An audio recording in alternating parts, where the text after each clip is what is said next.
Hello दोस्तों, मैं अजीम server, director server classes, और आज मेरे साथ हैं अभिषेक कुमार, जिन्होंने आईआईटी एडवांस में 24th रैंक अचीव किया एसी कैटेगरी में। और ये एक बड़ा अचीवमेंट रहा, और जिसके लिए सबसे पहले एक बिग कॉन्ग्रेचुलेशन इस बड़े अचीवमेंट के लिए। और सिर्फ आपको ही नहीं, आपके घर के सभी लोगों को मेरे तरफ से बहुत बहुत बधाई।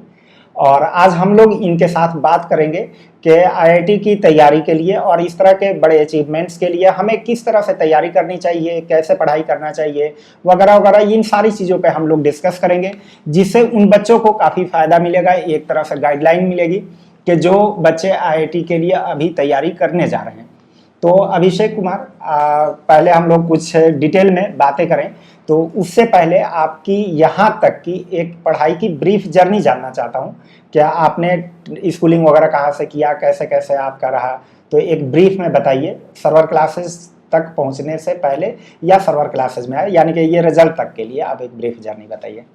सर, जो क्लास 10 थी उसमें तो हमने यूपी बोर्ड से खेल ली थी, और क्लास 11th में आने पर एएमयू में सिलेक्शन हो गया था। अच्छा। तो क्लास 11th और 12th एएमयू से हो गई थी। लास्ट ईयर एएमयू में हो गया था, मगर ब्रांच अच्छी नहीं मिल रही थी। लास्ट ईयर एमयू बीटेक में हो गया था, हो लेकिन गया ब्रांच था, अच्छी नहीं मिल रही थी। तो ठीक है। वो छोड़ दी थी। फिर सीनियर्स वगैरह ने बताया, कोचिंग के बारे में पूछ रहे थे, तो उन्होंने सर्वर क्लासेस ज्वाइन करने की सलाह दी थी कि सर्वर क्लासेस ज्वाइन कर बढ़िया। लिए। फिर हमने क्लास ज्वाइन करी।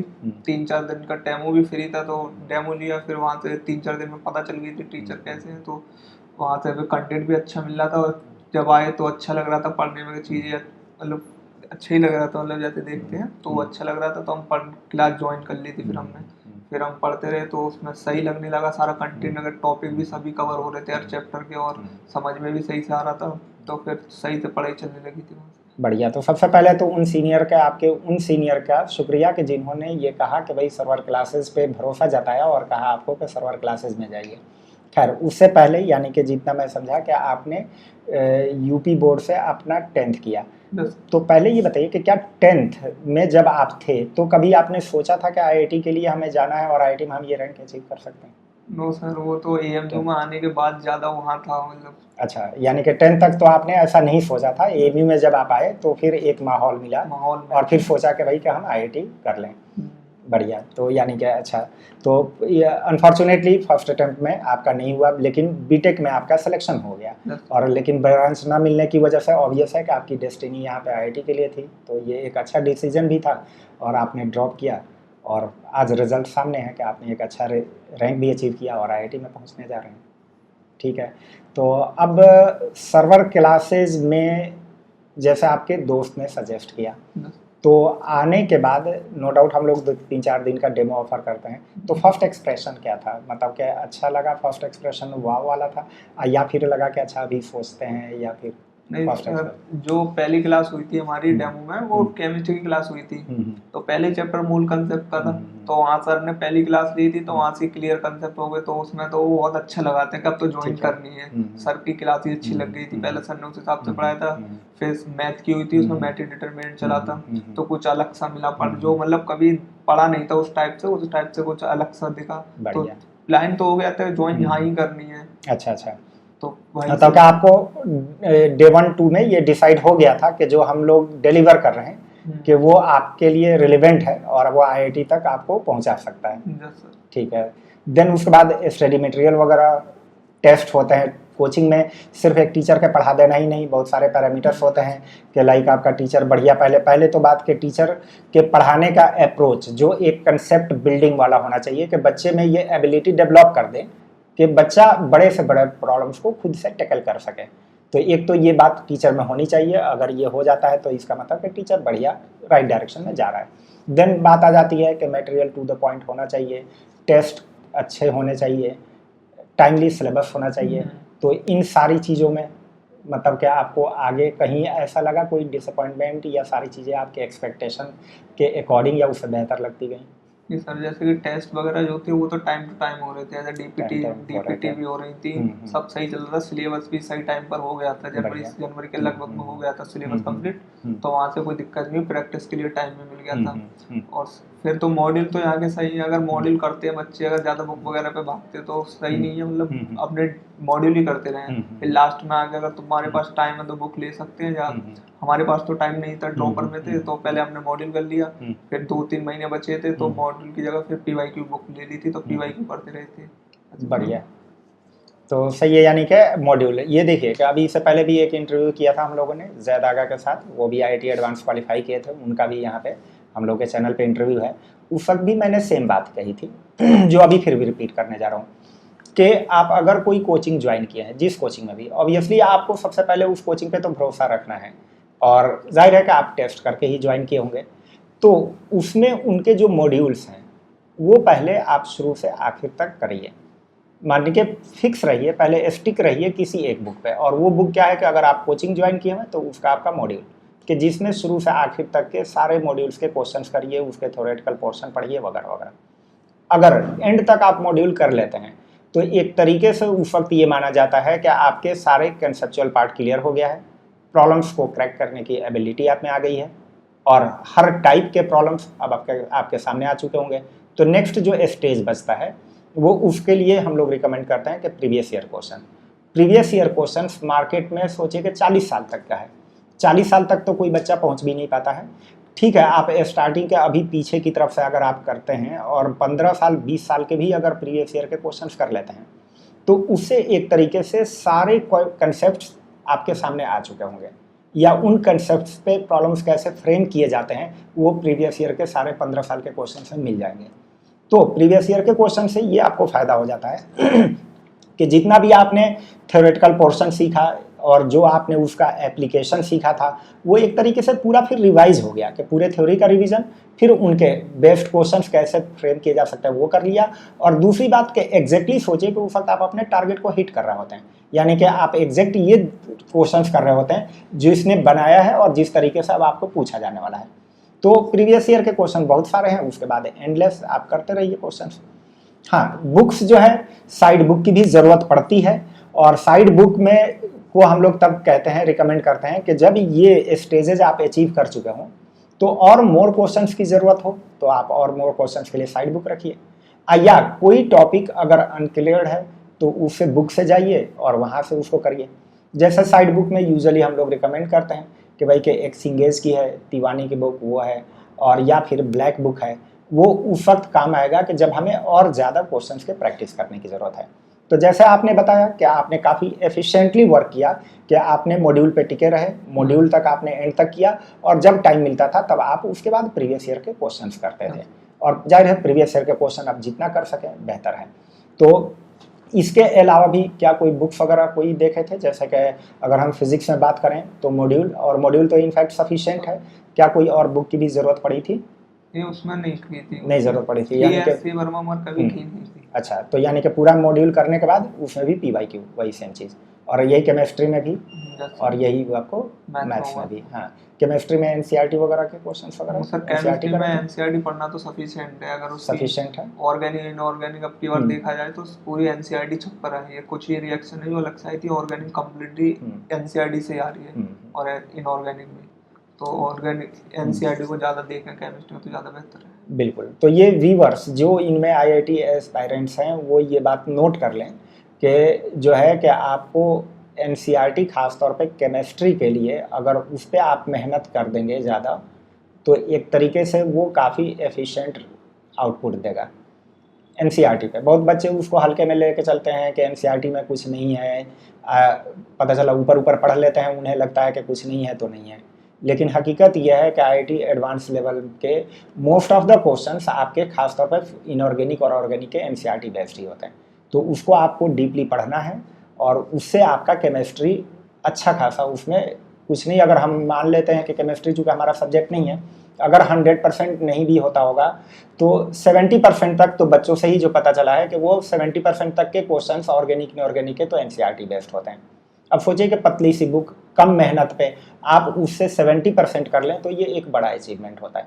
तो जैसे आपके बातों से भी लग रहा है कि आपने बहुत ही प्लान तरीके से और एफिशिएंट वे में आपने काम किया, कि ये नहीं कि बहुत सारी बुक्स में कुछ आधा इधर पढ़ लें कुछ उधर पढ़ लें, और एफिशिएंट वे में काम किया और जिसका रिजल्ट सामने है। और ये हर बच्चे के लिए, वही मैंने कहा था कि एक तरीके से एक उनको एक मार्गदर्शक के तौर पे है कि भाई क्या हमें अच्छे स्कोर अच्छे रैंक लाने के लिए कि किस तरह से मेहनत करना है कि कम मेहनत में अच्छा रैंक बन जाए। जैसा आपने पूरा ऑर्गेनाइज्ड वे में आपने कहा कि भाई कि जैसे हमने मॉड्यूल पे पहले पूरा फोकस किया और देन उसके बाद जो है कि मॉड्यूल जब पूरा कर लिए तो उसके बाद थोड़े बहुत कहीं कुछ प्रीवियस ईयर के क्वेश्चंस कर लेते थे, तो बहुत बढ़िया है। वही मेरे ख्याल से एक बेहतर स्ट्रेटजी रहती है। सर्वर क्लासेज में टेस्ट फ्रिक्वेंटली हुए थे, बढ़िया लेवल का था। टेस्ट के बारे में आप क्या कहेंगे? टेस्ट तो सारे बेहतर थे। जो जेईई मेंस का फर्स्ट अटेम्प्ट हुआ उससे पहले 10 बार जो टेस्ट सीरीज चलाते हैं, हाँ, तो 10 उससे हमें भी याद है कि हाँ करीब मॉक टेस्ट हुआ था, 12 के करीब उसे मॉक टेस्ट कराया गया था, हम लोगों ने कराया था। उससे भी बहुत हेल्प मिली थी, क्योंकि जो टेस्ट हुए थे उससे बहुत क्वेश्चन डायरेक्ट में मिल गए थे। जैसे 4-5 क्वेश्चन फिजिक्स में भी थे और मैथ में भी। मैथ में तो कॉपी से भी क्वेश्चन बहुत आ गए थे, तो कॉपी से मिल गए थे, और ऐसी फिजिक्स में तीनों में अच्छे खासे क्वेश्चन मिल गए थे उससे टेस्ट से भी। और ज्यादातर क्वेश्चन सेम भी मिल रहे थे और कुछ सेम थोड़े बहुत डेटा चेंज हो हाँ, गए। मतलब जैसे कि टॉपिक सेम है। हमें भी याद है कि फर्स्ट फेज से पहले जब मेंस का फर्स्ट फेज हो रहा था तो उससे पहले हम लोगों ने मॉक टेस्ट स्टार्ट किया था। करीब उसमें 10 से 12 मॉक टेस्ट थे, और टेस्ट होने के बाद आईआईटी के टेस्ट होने के बाद हमने एक वीडियो भी बनाई थी कि कितने क्वेश्चंस थे कि जो डिट्टो हम लोगों के टेस्ट वाले क्वेश्चन से मैच कर रहे थे। तो अब ऐसे सोचिए कि अगर आप एक सब्जेक्ट में 4-5 क्वेश्चंस अगर डिट्टो मैच कर जाते हैं तो एक तरीके से आपको रैंक में काफ़ी बूस्ट मिलेगा, एक बड़ा रैंक जो है कि आपको उससे मिल सकता है।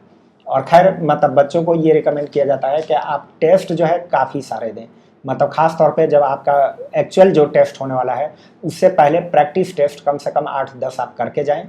जैसे आपने भी बताया कि भाई कि प्रैक्टिस टेस्ट आप, मुझे भी याद है कि सारे टेस्ट आप अपीयर हुए थे, सबको पंक्चुअलिटी से आप करते भी थे और अच्छे स्कोर भी आ रहे थे। तो अल्टीमेटली यानी कि फाइनल अगर एक लाइन में पूछा जाए कि सर्वर क्लासेस में आपका एक्सपीरियंस कैसा था, तो क्या जवाब देंगे उसका? एक्सपीरियंस तो अच्छा था, क्योंकि टीचर सबसे अच्छा तो टीचर की होती है। आपने भी सपोर्ट किया था फिर, और टीचर थे, सबने सपोर्ट करा था, और डाउट फाउट में कभी दिक्कत नहीं हुई थी। जैसे सबसे बड़ी बात वही होती है कि बच्चे के डाउट में क्लियर हो जाए तो कोई दिक्कत ही नहीं होती, टॉपिक वगैरह क्लियर हो जाते हैं। जैसे कभी डाउट वगैरह पूछना होता था तो टीचर बहुत मतलब डिटेल में बता दिया करते थे। तो टॉपिक से डाउट है तो टॉपिक के बारे में समझा देते थे, फिर वो डाउट बता देते तो ज़्यादा सही से क्लियर हो जाता, तो दिक्कत कभी आई नहीं थी। हाँ, ये बहुत इंपॉर्टेंट चीज़ है कि बच्चा जब अपना तैयारी कर रहा है तो उसके, जब जाहिर है कि जब तैयारी कर रहा है सीरियसली क्वेश्चंस लगा रहा है तो डाउट्स तो रेज होंगे, और कोचिंग में के उस डाउट्स को हम लोग ये कोशिश करते हैं कि फौरी तौर पे रिजॉल्व कर दिया जाए, कि कोई डाउट कैरी फॉरवर्ड ना हो, क्योंकि एक डाउट जब आपका सॉल्व हो जाता है तो उस पर बेस्ड आगे के क्वेश्चंस होने के रास्ते खुल जाते हैं।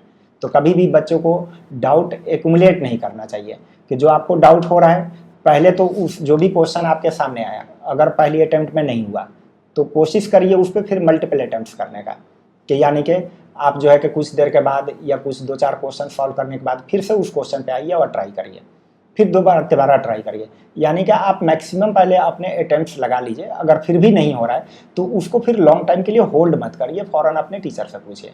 हम लोग भी यही कोशिश रहती है कि बच्चा जब भी आता है तो फौरी तौर पे उसके डाउट्स पहले रिजॉल्व किया जाए, क्योंकि जब वो डाउट्स रिजॉल्व होगा तभी आगे के क्वेश्चंस करने के उसके रास्ते खुलेंगे। और इसमें तो खैर हम भी जानते हैं कि हाँ के सर्वर क्लासेस जो है कि इसको बात का ध्यान रखता है कि बच्चों का कभी जो है डाउट कैरी ना हो। अब आखिरी एक सवाल मैं ये पूछना चाह रहा हूँ, जैसे आप देखिए कि बच्चे यूजुअली मेंस के लिए कुछ पार्टिकुलरली तैयारी करते हैं कि भाई कि हमें मेंस ही देना है, और कुछ बच्चों का ये रहता है कि भाई कि हमें एडवांस के लिए जो मतलब के तैयारी करनी है और एडवांस से हमें अच्छे स्कोर लाना है।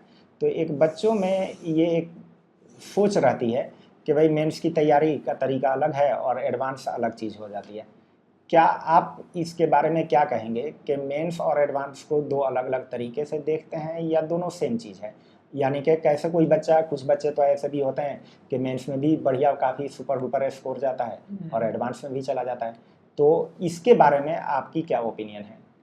जैसे कि सर अगर क्लास में अगर टीचर पढ़ा रहे हैं तो सबसे बड़ी बात है कि कंसेप्ट अगर आपका क्लियर है तो आपको कोई मेंस और एडवांस में ज़्यादा दिक्कत नहीं होगी। वो मेंस में एक कंसेप्ट क्वेश्चन आता है, हम मिक्सअप कंसेप्ट कर देते हैं, एडवांस में 2-3 कंसेप्ट को मिलाकर और थोड़ा क्वेश्चन लेंथी कर देते हैं बड़ा, तो उसकी वजह से कंसेप्ट मिक्स हो जाते हैं। और आपका अगर कंसेप्ट क्लियर है तो ज़्यादा आपको कोई दिक्कत नहीं आएगी, दोनों सेम ही रहते हैं, बस प्रैक्टिस के ऊपर रहता है। एडवांस में थोड़ा अच्छी प्रैक्टिस करेंगे तो थोड़ा से हार्ड सेट हो जाता है उसमें क्वेश्चन करते करते, तो ज़्यादा कुछ डिफरेंट नहीं पता होगा, आपका हो जाएगा अगर मेंस अच्छा हुआ है तो।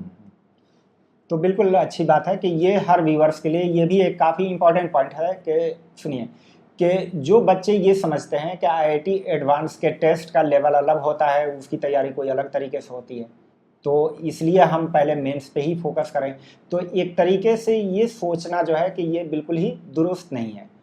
भाई दोनों टेस्ट का सिलेबस सेम है, और जैसे इन्होंने भी बताया कि अगर बच्चे को कंसेप्ट की क्लैरिटी है तो उसी कंसेप्ट के थ्रू वो मेंस भी अच्छा कर सकता है और एडवांस भी अच्छा कर सकता है। फ़र्क सिर्फ इतना होता है कि मेंस के क्वेश्चन थोड़े छोटे होते हैं और एक क्वेश्चन एक सिंगल कंसेप्ट पे बेस्ड होता है, और आईआईटी के जो एक क्वेश्चन है उसमें मल्टीपल कंसेप्ट्स यूज़ हो जाते हैं। तो इसके लिए क्या है कि आप अगर मेंस के कंसेप्ट अगर पहले आप पढ़ ले रहे हैं और स्टार्टिंग में आप मेंस के क्वेश्चंस करते हैं, तो उसके बाद थोड़ी सी प्रैक्टिस अगर आप कर लें एडवांस लेवल के क्वेश्चंस की, तो साइमल्टेनियस दोनों ही बेहतर हो जाएगा। भाई एडवांस में जैसा बताया गया कि मल्टीपल कंसेप्ट्स का यूज़ होता है।